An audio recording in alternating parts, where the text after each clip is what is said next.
एक बार बुद्ध कहीं प्रवचन दे रहे थे।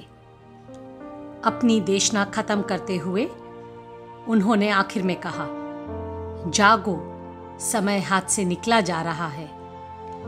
सभा विसर्जित होने के बाद उन्होंने अपने प्रिय शिष्य आनंद से कहा, चलो थोड़ी दूर घूम कर आते हैं। आनंद बुद्ध के साथ चल दिए।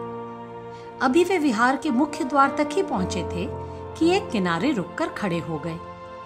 प्रवचन सुनने के लिए लोग एक एक करके बाहर निकल रहे थे, इसीलिए भीड़ सी हो गई थी।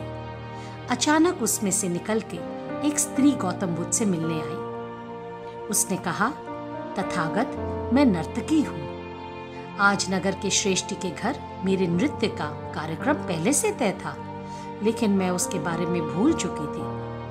आपने कहा समय निकला जा रहा है, तो मुझे तुरंत इस बात की याद आई। धन्यवाद तथागत। उसके बाद एक डकैत बुद्ध की ओर आया। उसने कहा, तथागत, मैं आपसे कोई बात छुपाऊंगा नहीं। मैं भूल गया था कि आज मुझे एक जगह डाका डालने जाना था, कि आज उपदेश सुनते ही मुझे अपनी योजना याद आ गई। बहुत बहुत धन्यवाद।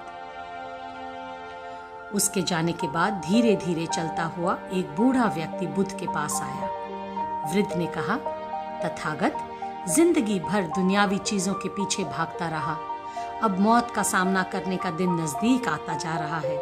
तब मुझे लगता है कि सारी जिंदगी यूं ही बेकार हो गई। आपकी बातों से आज मेरी आंखें खुल गई। आज से मैं अपने सारे दुनियावी मोह छोड़कर निर्वाण के लिए कोशिश करना चाहता हूँ। जब सब लोग चले गए तो बुद्ध ने कहा, देखो आनंद, प्रवचन मैंने एक ही दिया, लेकिन उसका सार हर किसी ने अपने हिसाब से निकाला। जिसकी जितनी झोली होती है उतना ही दान वह समेट पाता है। निर्वाण प्राप्ति के लिए भी मन की झोली को उसके लायक होना होता है। इसके लिए मन का शुद्ध होना बहुत जरूरी है।